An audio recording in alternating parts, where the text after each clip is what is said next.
Welcome to the webinar on Bactrocera dorsalis of the Group 1 Fruit Flies EU Priority Pest. As you might note, we previously provided 3 webinars on the EFSA plant pest survey methodological framework and the toolkit, including the Ripest and the OptiPest, and the first webinar of the Group 1 Fruit Flies, Tephrithidae, and Astropha ludens. If you did not attend to the previous webinars and you would like to know more about them, the recorded presentations are available on the EFSA's YouTube channel and on the EU Academy website. This is the second webinar of a round of 4 that will take place before the summer break, and today's presentations will refer especially to the pest Bactrocera dorsalis. Lastly, for the new attendees, and as a reminder, since the microphones are mute, the Q&A chat is enabled for you to ask any questions that may come up while the experts are presenting. But remember that you cannot speak, it's just listening mode. So before we start, I would like to give you some housekeeping rules. First of all, you are automatically connected to the audio broadcast, one-way audio, just listening mode. As I said, you cannot speak. The event is in English, and questions should be remain unanswered, and you can the questions that you are not able to be answered while the webinar, they will be submit by email. The questions should be also submitted in English via the Q&A chat that is available during the presentation. And this event is being recorded, and the recordings will be published on the EFSA's official YouTube channel and in the EU Academy. You will send all the information after the webinar. After the event, attendees will be requested to evaluate the EFSA's event filling out the Zoom survey. This is as you are seeing in the screen, this is the agenda for today. So now we are in the introduction, and then we will give the word to the experts that we have today to explain the Bactrocera dorsalis. Today we have Stephen Parnell, and we also have Georgia Papadegeorgiou. After the presentations, we will have a short quiz. Don't worry, it's not an exam, it's just for us to know if you understood the presentations. And then we will be ending the webinar by 11 o'clock.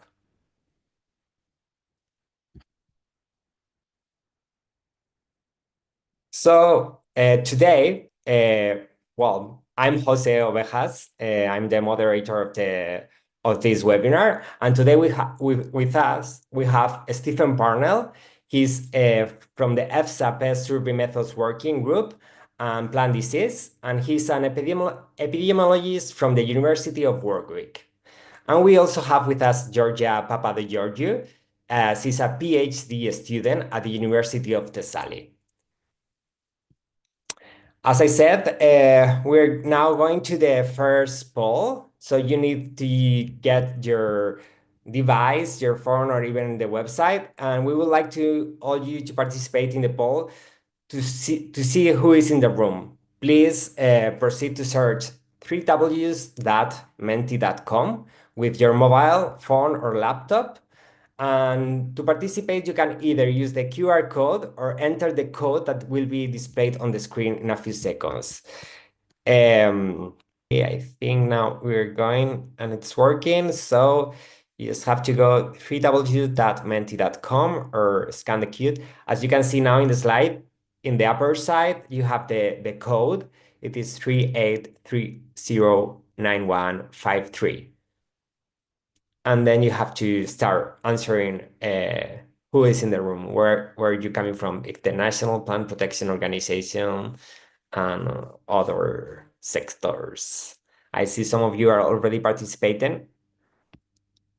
I like to give you some minutes because for some of you this might be new, so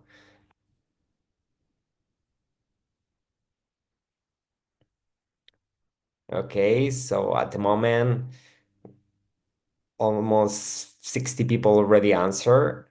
We have most of the participants today are from the National Plant Protections Organization. Some of them are central level or regional level. We also have seven, at the moment, eight support laboratory diagnostics, 10 representative from the academy or researcher. I see like 90 people answer already, more, almost 100 now.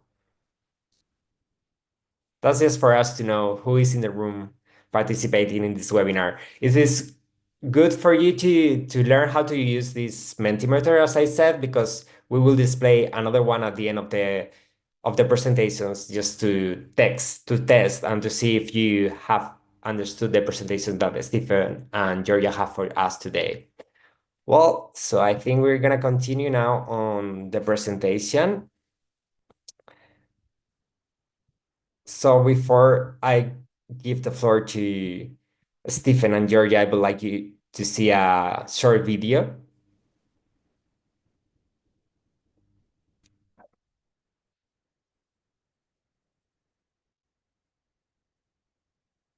This initiative provides technical and scientific support on plant pest surveillance for improving crisis preparedness in plant health. The European Food Safety Authority is the reference body for risk assessment of food and feed in the European Union, and its work covers the entire food chain, from field to fork. The target audience of this initiative is both in the 27 European member states and the third countries.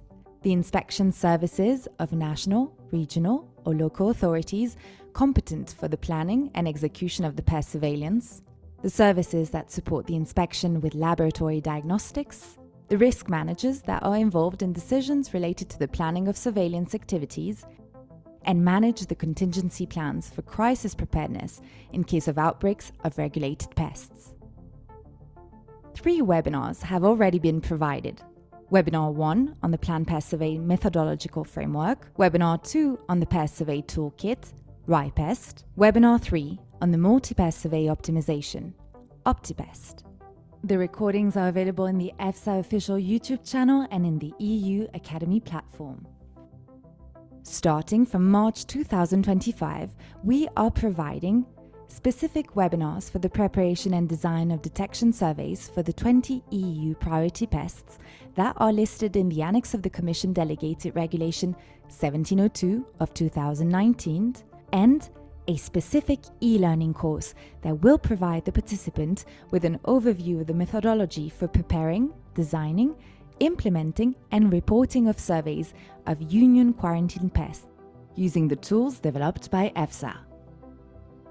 The e-learning course will be available online, and individual modules won't require the user's attention for more than 30 minutes. The course will be interactive and consider a good balance between theory and practical exercises, as well as a final certificate of attendance at the finalization of all modules. After participation, any attendant will be able to prepare, design, execute, and conclude the detection, delimiting, and buffer zone surveys using the methodological framework and tools developed by EFSA. Send your application or contact us to receive more information to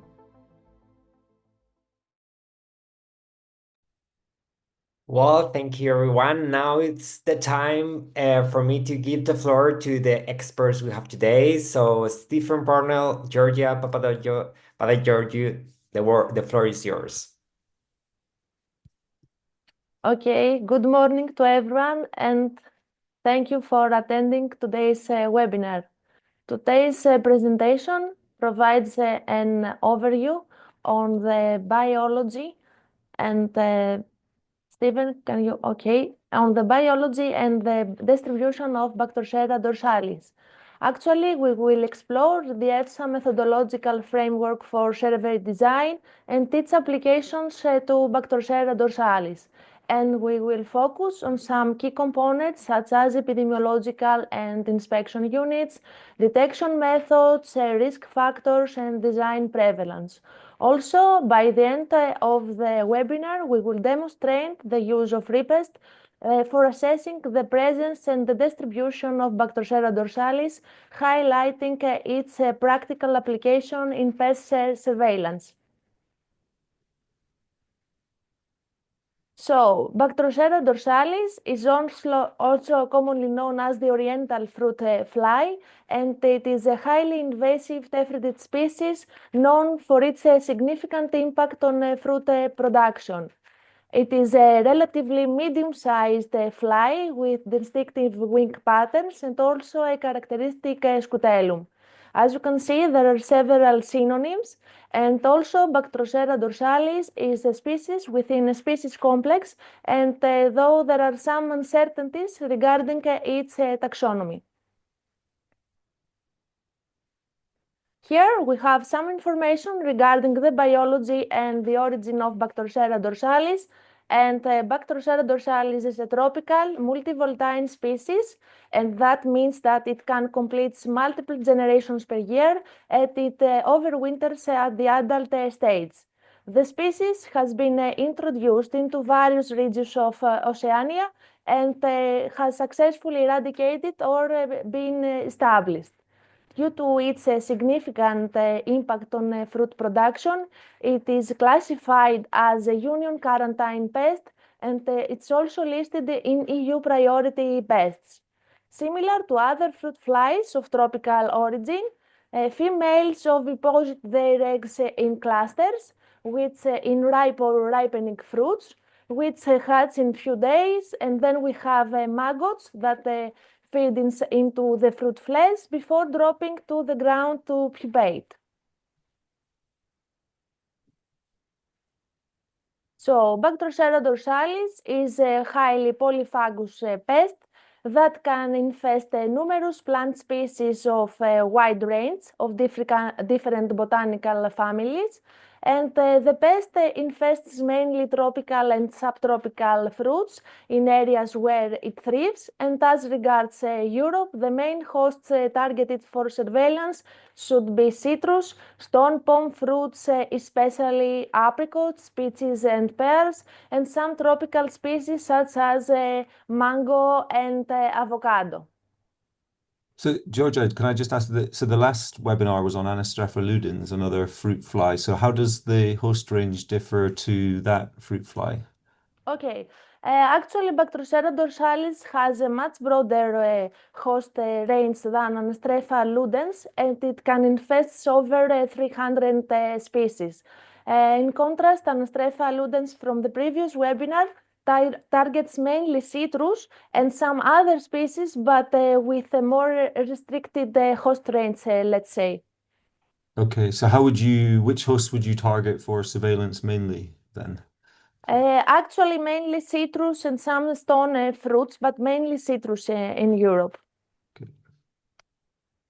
So, regarding the economic importance, because Bactrocera dorsalis infests a wide range of commercially important fruits and vegetables, many countries impose strict phytosanitary regulations against Bactrocera dorsalis, and this all leads to trade bans or costly quarantine treatments for exported produce.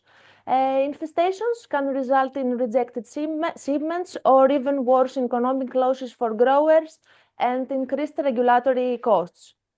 Control strategies such as trapping or bait sprays or SIT and several other chemical treatments require substantial investment, and eradication programs in newly invaded regions are particularly costly and often challenging.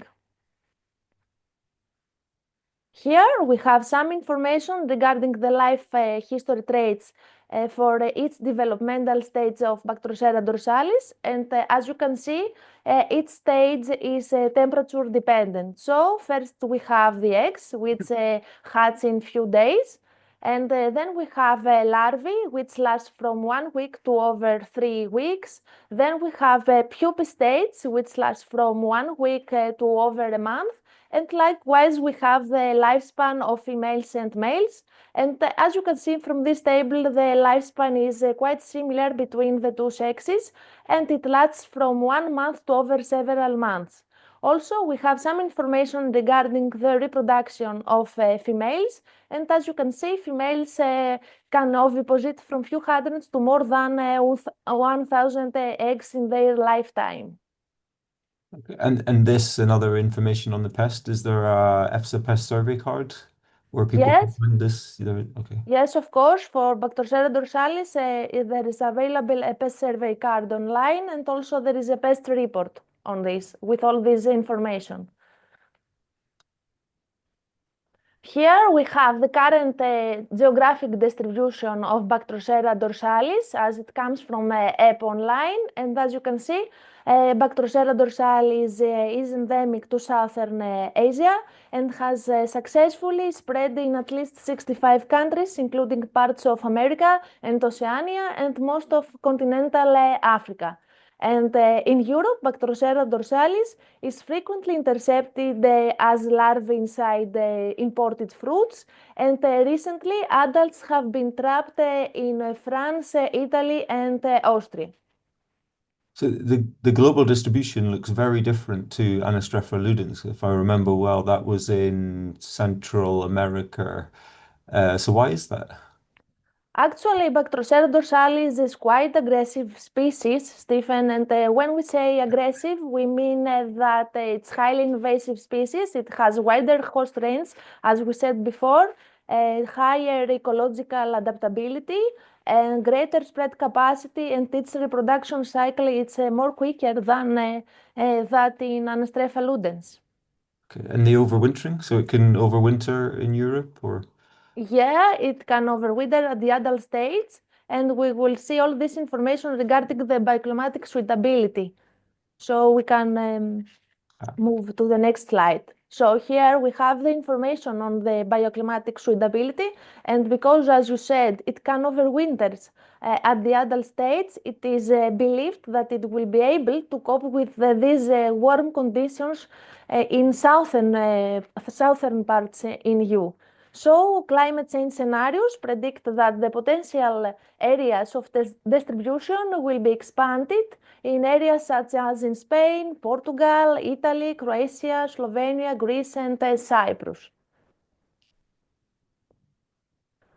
Here we have the information regarding the spread capacity of Bactrocera dorsalis, and as you can see, Bactrocera dorsalis is quite a strong flyer, and EFSA estimated that the maximum distance that can be covered by Bactrocera dorsalis in 1 year is 10 kilometers. And this scenario considers 2 to 3 generations per year with an average distance to be covered at 3 to 4 kilometers per year. Here, what I want to point out is that this spread covers every situation that the pest can establish. Okay, great, thank you. So there's different types of surveys that we could conduct for the pest, but as it's not present in the EU, a detection survey would be the most appropriate in this case. So we would go for a detection survey. What I'm going to do is go through some of the different steps and the kind of ingredients that we would need in order to use the EFSA methodological framework to design a detection survey. Now, if anyone attended the Anastropha ludens webinar, you may, some of these slides, they're general, so they're the same, but hopefully the revision is good. So there's two reasons why we would want to use a methodological framework. The first is so that our surveys can be statistically sound.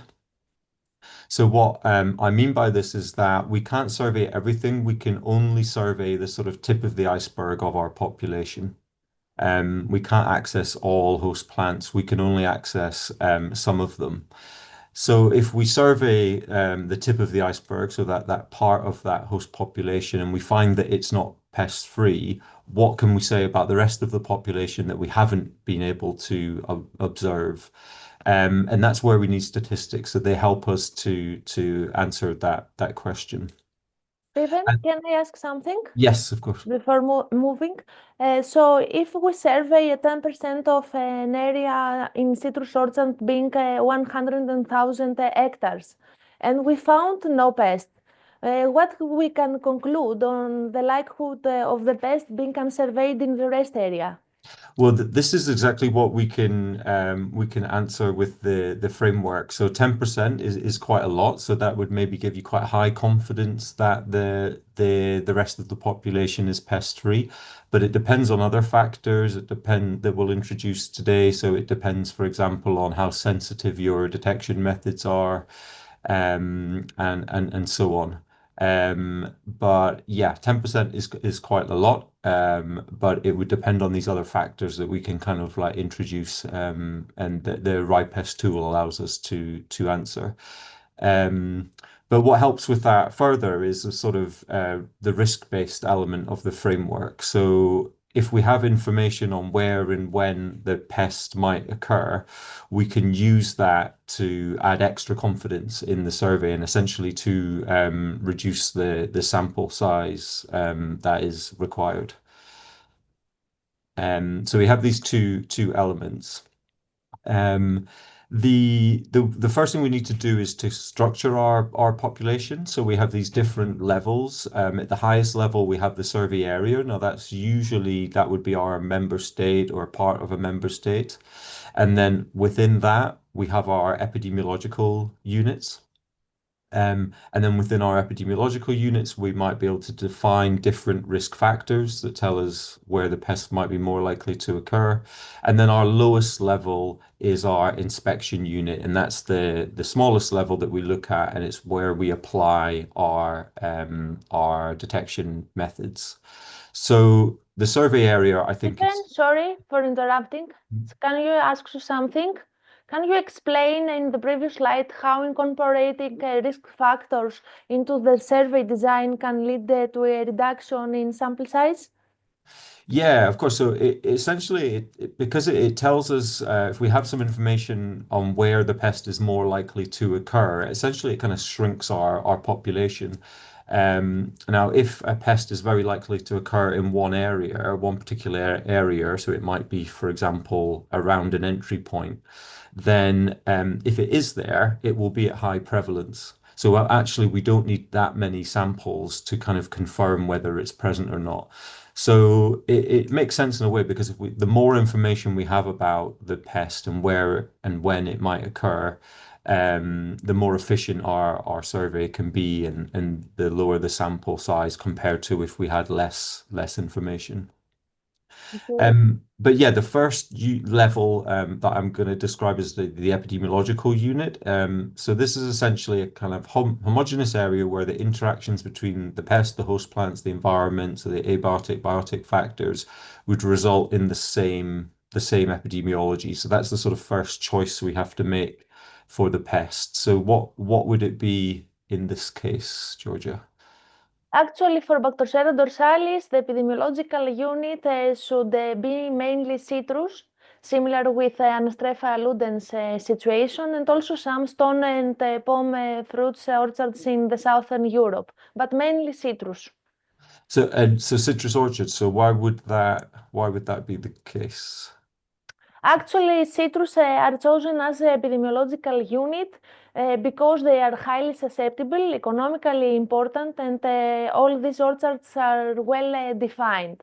So these characteristics makes them ideal for consistent monitoring, infestation assessment, and this implementation of control measures. Great. Um, and then the next level that I'm going to introduce is the inspection unit. So this is the sort of smallest unit that we have, and it's the unit at which the detection method is applied. Um, so it can be different things depending on the pest and depending on the detection methods that you're using. It can be different things I'll talk about in a moment, but essentially the important thing is it defines the size of the target population. So when we talk about the sample size or the size of the target population, what we mean is how many inspection units did you look at, or how many inspection units are there in the total population. So again, in general, this can vary for different pests. So it could be an individual plant or an individual tree. It could be the fruit on the tree. It could be in the case of vectors, or in the case of herbivorous insect pests, it could be the area covered by a trap. Or in some cases, it might even be the pest directly. So for this fruit fly, what would be might we consider? Actually, in this part of the survey, we will focus on two key components. One is the fruit sampling, and the second is trapping. And if we begin with this fruit sampling, this involves selecting a single tree, for example, a citrus tree, that bears ripe or ripening fruits. And also we have to consider to sample fruits that are recently fallen. And as regarding the trapping, for Bactrocera dorsalis, we have a variety of trapping systems. And in contrast to Anastropha ludens, for Bactrocera dorsalis, we have a sex-specific attractant, and this is methylgenol. And we have several common traps that are used for the detection, and these are McPhail traps, Linfield, Steiner, Jackson, and or yellow sticky traps. Also, one important thing for the trap is the placement, and we recommend to place the traps on the eastern side of the trees and in shaded areas. That's quite specific. So why is that trap placement important? Actually, we recommend placing them in the eastern side in order to catch, let's say, this early morning activity of the insects, and in shaded areas in order to prevent the desiccation of the lures from the traps. So our traps will be active for a longer time in our orchard. Okay. Yeah, what about this method sensitivity, Stephen? Yeah, so well, this is okay. So there are some different detection methods that you might apply at that inspection unit. So traps, for example. But when we apply our detection methods, what we need to know is their sensitivity. So that is the probability to correctly identify the pest as being present if it is present in the inspection unit. So we need to know that at the inspection unit scale. Now, it depends on two main components. So it's the sampling effectiveness and also the diagnostic sensitivity. Now, diagnostic sensitivity in the lab is something that often gets quantified, but it's a little rarer for sampling effectiveness to get quantified. But it's really important because we need to know at that inspection unit scale what is our probability of correctly identifying or detecting the pest if it's there. So the sampling effectiveness is the probability to collect an infested sample from the inspection unit if the pest is present there based on whatever sampling protocol you have adopted. And then the diagnostic sensitivities, then you take that sample to the lab and you might use various tests to detect it within the sample, and it's the probability that that diagnostic approach would detect the pest in the sample if it's there. So we need to look at both of these things at the inspection unit scale to define our method sensitivity. Stephen, can I ask something? So, if I understood well, both sampling effectiveness and diagnostic sensitivity play a crucial role in the accuracy of survey results. But how do you balance these two factors when designing a survey, especially considering that increasing sensitivity in one stage, for example, in the sampling effectiveness, might lead to trade-off in the diagnostic performance or resource expenditure at other stages? Yeah, that's a good question. I think it's difficult. I mean, if your resources are coming from the same pot, then you have to keep an eye on, I think, this overall method sensitivity. So it's no use having a very, very sensitive diagnostic if the sampling effectiveness or the methods that are being applied there mean that the sampling effectiveness is very low, so that you're not getting the pest is not going to have a chance of being sent to the laboratory. So it's a sort of balance, I think, between these sort of two things. But yeah, that's a good question. Okay, so as we said earlier, we have to consider in our sampling ripe or ripening fruits that are symptomatic and recently fallen. Here in the image, you can see these symptoms from Bactrocera dorsalis, and EFSA estimated that the sampling effectiveness is 20%, and that means that in 1 out of 5 trials, the pest will be detected with fruit sampling. And by targeting the right fruit at the right time, you can understand that we can increase our chances for the early detection and the accurate pest monitoring. And also we have the trapping.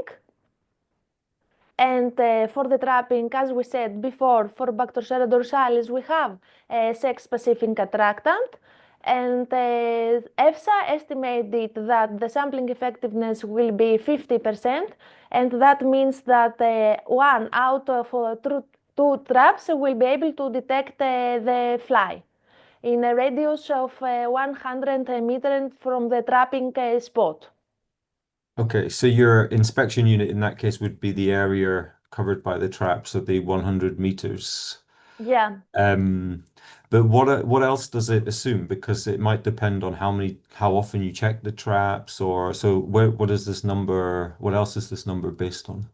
Yes, actually, you are right. It has to do with the inspection. So, in this scenario, we consider that we have one McPhail trap baited with methylenol, and we inspect at least once per week.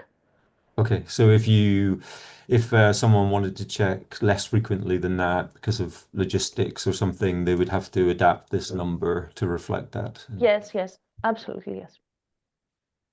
Okay, the next level I want to introduce is then the risk factors. So these are any kind of biotic or abiotic factor that increases the probability of the pest being present in an area. And as we talked about before, this is a very useful thing because if we have this information, it allows us to reduce the sample size needed to achieve the same kind of confidence that we have in the survey. A good way to think about risk factors is in these different concepts. So underneath a risk factor, there must be a risk activity. So that is the activity that is going on that is causing that increase in the pest occurring. And then we have to think about, well, where is that risk activity actually taking place?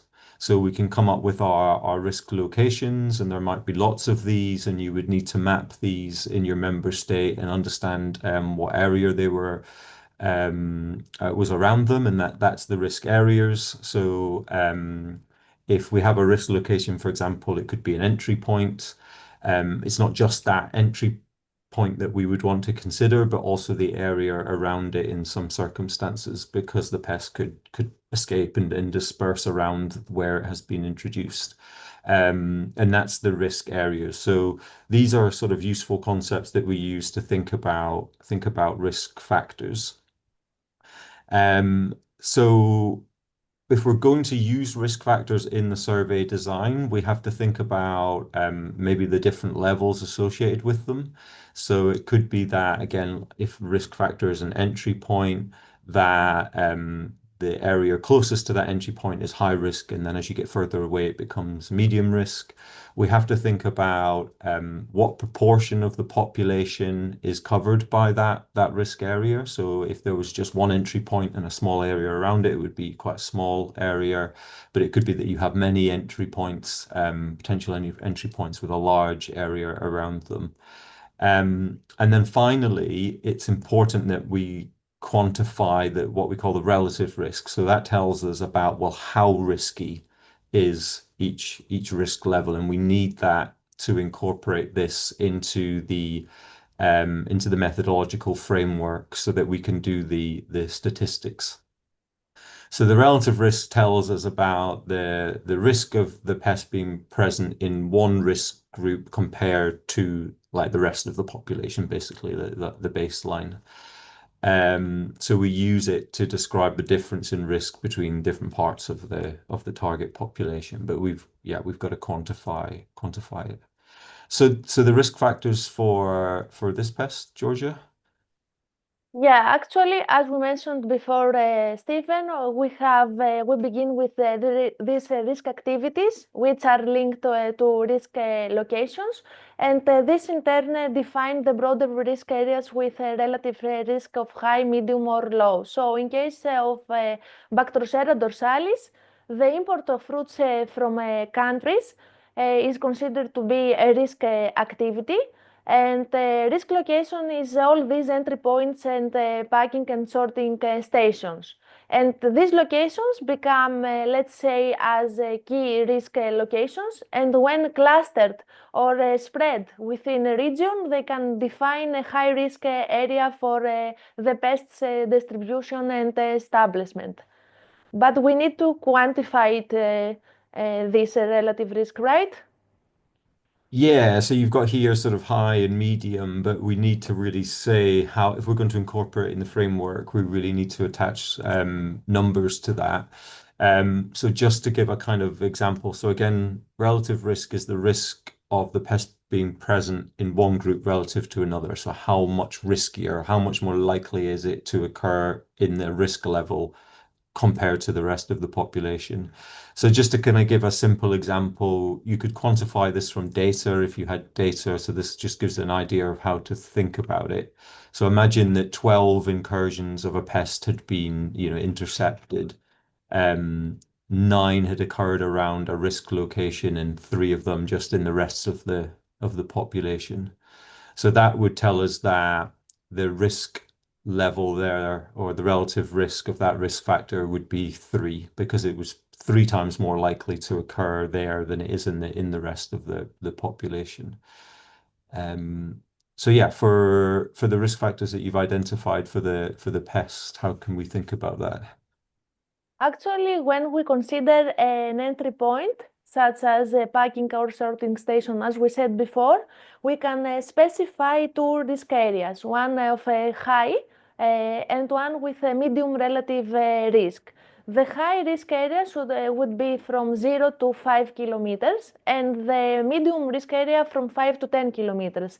And we choose this radius because the pest can spread up to 10 kilometers per year. So the EFSA estimated that the relative risk for this high risk area from 0 to 5 kilometers will be 2.4 times higher than in the baseline. And for the medium risk area, we have 1.85 more chances to find the pest than in the baseline. Okay. So now we have everything in order to put them in the Ripest. Yes, yeah, I think so. So we've defined all of the different levels that we have in our population and the quantities and the numbers that we need for that. So we can bring that all together. Now we'll not use like we did last time with Anastrepha ludens. We'll not use a particular member state. So we have in the EFSA working group invented a country called Surveyland that we can use just as a purpose to sort of demonstrate the approaches. So here it is. It is in the middle of the Indian Ocean, and here is a table of all of our parameters, all of our values that we have gathered throughout the webinar so far. So our inspection unit is the area covered by a single trap, which is just over 3 hectares in area. I'm going to say that we've got around 9,500 of these in our target population. So it's around 30,000 hectares of the host in Surveyland. We'll just focus on traps for now, just to keep the example simple. And you said that it has a sampling effectiveness. Traps have a sampling effectiveness, I think, of 50%. Diagnostic sensitivity, I think we can assume it's quite high. We didn't mention this, but is 95%. I hope is okay. And then you mentioned just then the risk levels that we have. So these two different bands around the entry point, and the first is from 0 to 5 kilometers from the risk location, and that has a relative risk of 2.4. So it's 2.4 more times likely to occur there compared to the baseline. And then that second outer band is between 5 and 10 kilometers from the risk location, and it has a relative risk of 1.85. So it's 1.85 times more likely to occur there than in the baseline population. And then, just for sake of argument, I'm going to say that we had data that suggested that, well, 5% of the target population is covered by that risk level 3 and 6%. But you would need to look at the maps, and you would need to calculate for your member state how much of your total area is covered by these different risks, different risk levels. What we haven't done so far is the design prevalence. So we have to set this. So this is a risk manager decision, but I can explain a little bit about what it means. It gives us the kind of the evidence of freedom, in the strength of the evidence of freedom in our survey. So the design prevalence is also defined in ISPM 31. It's the maximum prevalence that the pest could have reached but still go undetected. So as I said right at the start of the webinar, we can't survey everything. So we can never say that it's 100%, it's definitely not present, it's zero, unless we looked at absolutely everything. So instead, what we can say, well, there's this maximum prevalence that it could have reached and still go undetected. Now, in general, the lower the design prevalence, the more inspection units you would need to look at to achieve that. So the graph here, we have sample size in terms of the number of inspection units looked at. This is just an example. And then on the y-axis, we have the confidence level that would achieve. So imagine that your design prevalence was quite low, so 0.5%. If you looked at 200 inspection units, you would only have 50% confidence that the pest is really free. Whereas if your design prevalence was higher, then it's not as strong evidence, but you can achieve a higher confidence in that higher level. So it's sorry, Gordon, sorry. Can I ask something?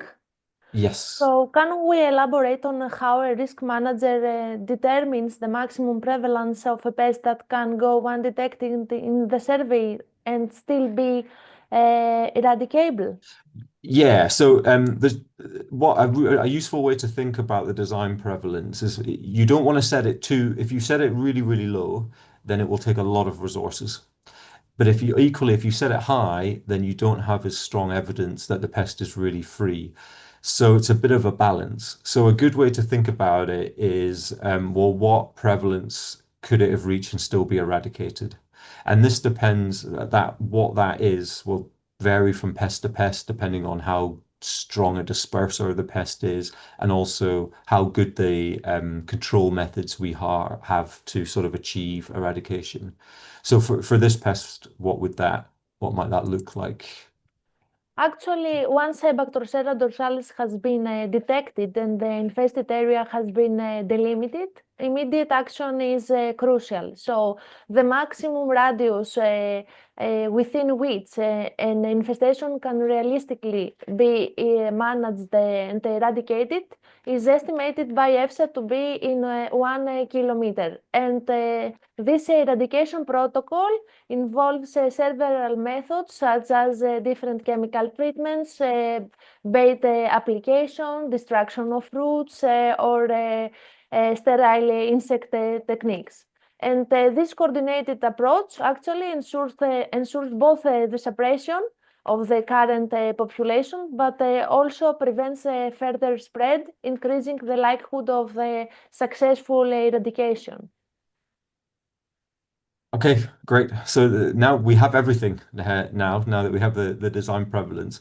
So what we can do is we can take that 1 kilometer radius, we can look at what that represents in terms of our the total area um, in the population, and in this case, it would work out as a design prevalence of about 1% of the total population. So we can use that as our design prevalence. So what I'll do now is I'll just very quickly take all these numbers and just give a quick demonstration of how we can then use Ripest in a sort of simple example. So hopefully you can still see my screen. I'm just going to minimize this. Okay. Okay, so this is what Ripest looks like. Now we're designing a detection survey, so we can click on that. Um, They will ask you for the goal of the survey, and I'm going to say it's to comply with regulatory requirements. The target pest is here. The status is absent. I'm going to say that we haven't conducted a survey for the pest in the past. And then we're going to use, as I mentioned before, this example of Surveyland. So here it is. In the middle of the Indian Ocean. And we can, within Ripest, select the different epidemiological units or the different NUTS levels rather in Surveyland. I'm going to conduct a survey in the whole territory.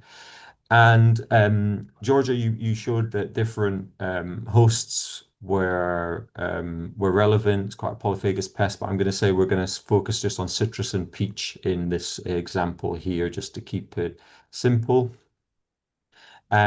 So we first of all have to define for both citrus and peach these different factors. So the epidemiological units, and just I'll say we just have one.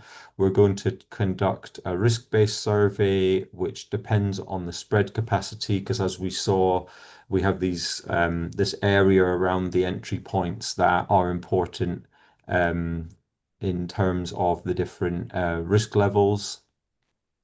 Um, then we have our traps that we're going to use, and they have a sampling effectiveness of 50%, and we can enter that here. And then we'll be using some molecular testing to identify the pest, and we're going to say that that has a diagnostic sensitivity of 95%. So if we continue, it's missed the risk, the important risk factors definition. Let's just go there. So I've defined my risk factors here. I've said they depend on the spread capacity. And then let's look at that. For peach, then I would also do the same. I can define my risk factors and my different detection methods that I'm using here. And then I move on to the next part in the design phase. And we can set here the overall confidence level. So we're going to set that at 95%. And we discussed that the design prevalence, so this prevalence that would be eradicable, is about 1%. And then we have to define our risk factors or our different risk levels. So we've said that this high one was the area 0 to 5 kilometers around the entry point had a relative risk of 2.4. For the medium one, 1.85. And then we can define the same for peach. So then we can simulate this, and if we click simulate, then it tells us the different sample sizes that we need to achieve in the different risk levels. So in our high risk level, we need to look at 49 inspection units, 61 in the median, and 118 elsewhere. It asks us if we want to reallocate the sampling units, but the epidemiological units, but we can say no there, and then we're ready to finish the survey. So then you would go and you would conduct the survey, so you know how many inspection units in these different risk areas you need to achieve, and you can come back and then enter your results. And then we're ready to make our conclusion. So if you didn't find anything, then the conclusion would be that the pest is absent with a certain confidence level at that design prevalence. It also gives you an opportunity. So let's say that you weren't able to achieve the exactly 49 in the high risk area, maybe you only achieved 40, you can enter the numbers that you were able to achieve, and it will give you the updated confidence level. And we can also download the reports, so in different formats. So either in this PDF format, and it gives you a nice summary of everything that you've entered, or in the official reporting format in an Excel document as well.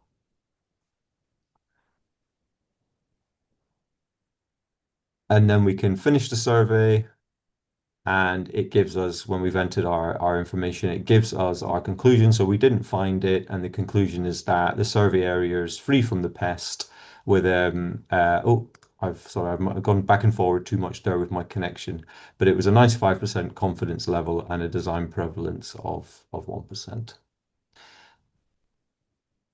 And then we're finished. So I'll pass back to you, Jose. Thank you. Thank you very much, Georgia. Thank you very much, Stephen, for your presentations. Before we move on, I want to remind you all that this is a just listening mode webinar. So as some of you already did, you can submit your questions by the Q&A chat or via email after this webinar. Okay, so now we're gonna move on to the second poll. Okay, it's just a small quiz. It's not a test. Don't worry, it's not an exam. We just want to know if you understood what Stephen and Georgia just explained us. So we are gonna use again the Mentimeter. I hope you have your device nearby. Now you will see appearing in your screen the Mentimeter application. Okay, so you can either use www.menti.com or use the application, the app Menti. As you can see in the upper side of the slide, you have the code. It is 31750621. So now we're gonna proceed to the quiz to see if you understood the presentation. Let's go for the first question. If you survey only adult flies using traps and the pest has a long immature states and short adult lifespan, what is the most likely risk? You have four options. You may overestimate the populations. You may detect the pest too early. You may underestimate or miss the population, or no risk. It is reliable method. I see some of you are already answering. Don't worry, it's not an exam, just a quiz. And Stephen and Georgia will give us the correct answer after this small quiz.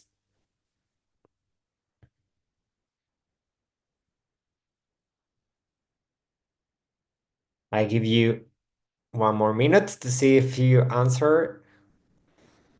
And while some of you maybe started the webinar after the explanation of the menti.com, I'm gonna just remind it is www.menti.com, and you have to join with the use code that you have on the upper side of the slide.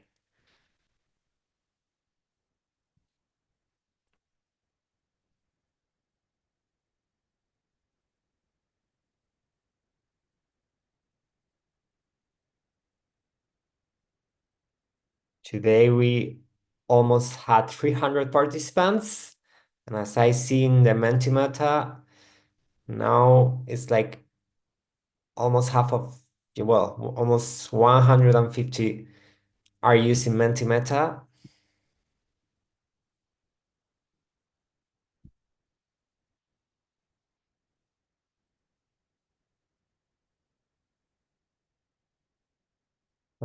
Now you can see in the screen that most of you answer you may underestimate or miss the population. We'll see the answers afterwards with Stephen and Georgia. So I think we can move on to the second question. Okay, when surveying for Bactrocera dorsalis, what does method sensitivity refer to in terms of pest detection? And we have three options for this: is the ability to detect the pest when it is present in an inspection unit, the number of traps used in a survey, or the number of pest-free areas surveyed. Okay, I see some of you are already answering.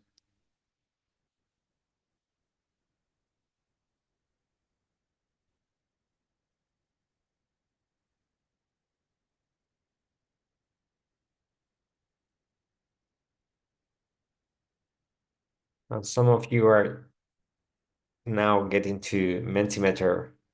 I guess some of you are not able to use it, but I want to remind you all it's www.menti.com, and you have to put in the code that you have in the upper side of the slide, 317500621.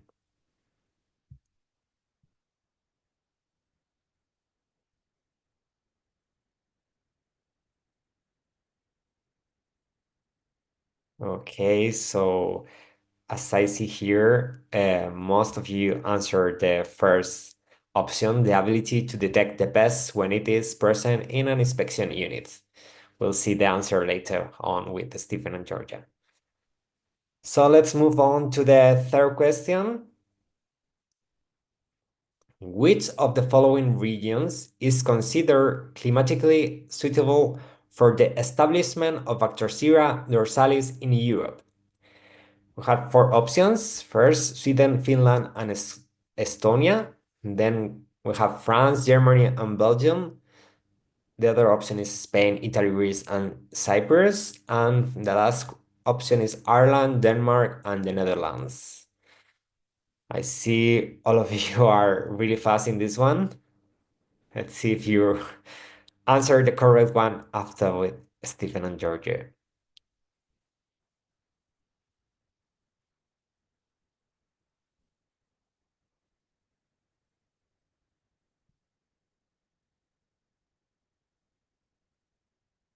Okay, and most of you answer Spain, Italy, Greece, and Cyprus. Let's see if you... Okay, let's continue to the fourth question of the quiz. So, for the first question, which of the following pieces of information is essential for incorporating a risk factor into a risk-based sampling design? Option A, the historical spread rate of the pest in neighboring countries. Option B, the preferred host plant of the pest.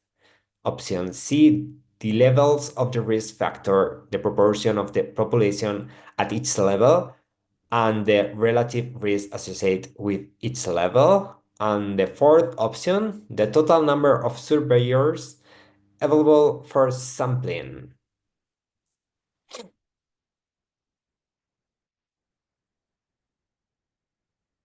I see so many people are joining now to Mentimeter. I'm sorry if you weren't able to do it before, but it's just a small quiz just to see if you understood the presentation.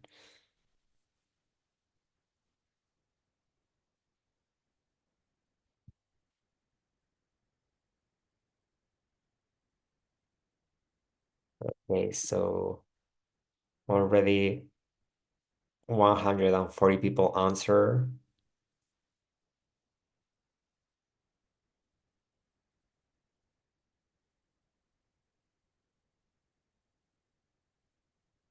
Okay, so as I see, most of you answered the third option. We will find the correct answer after with Stephen and Georgia. So should we move to the fifth question? Oh, there was just 4 questions for this quiz. Sorry. So we have here the results. If you want to give a feedback, Georgia or Stephen. Georgia, maybe you could take the first one on the traps.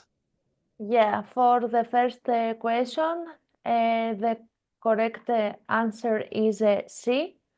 And this is because a large proportion of the population may be undetectable at the time of the trapping. So this highlights the value of combining all this demographic knowledge with the survey design. Okay, yeah, and then for question two is when surveying for Bactrocera dorsalis, what does method sensitivity refer to? Yes, it's I think most people got this one, this ability to detect or the probability to detect a pest when it's present in an inspection unit. And yeah, it has two components, the sampling effectiveness and the diagnostic sensitivity. Then for question 3, with the regions that are suitable for Bactrocera dorsalis establishment, the correct answer is also C. And this because, as we said in our presentation, it can overwinters at the adult stage. So in these regions, it will be able to cope with these warmer winters. Yes, I think everyone got that one.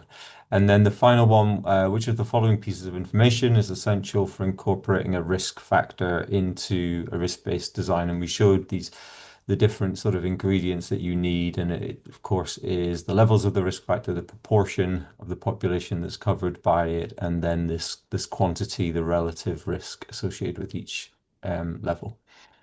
Okay, thank you everyone for giving that a go. So Thank you. thank you very much, Georgia. Thank you very much, Stephen, for your presentations. Thank you all for attending. Well, in case we did not manage to answer all your questions, you will find them published on the EU Academy.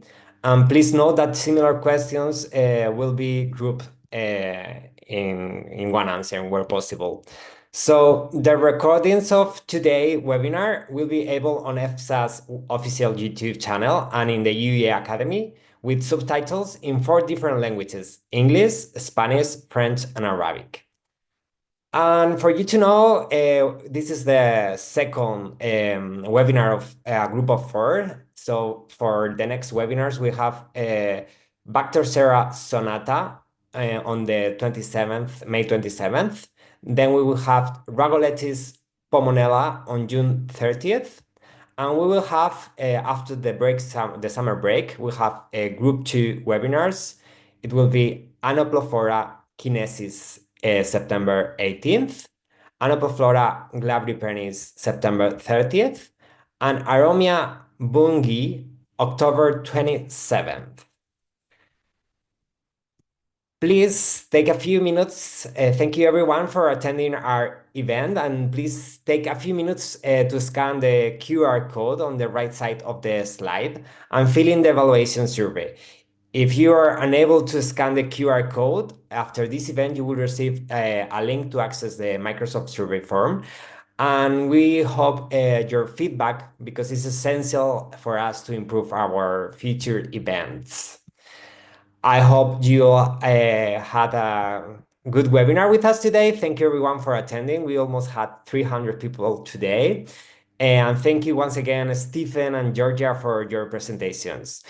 We have now reached the end of the session. I hope you all have learned about this pest and now are well informed about it. As I mentioned in the previous slide, the next webinar is going to be scheduled for May 27th.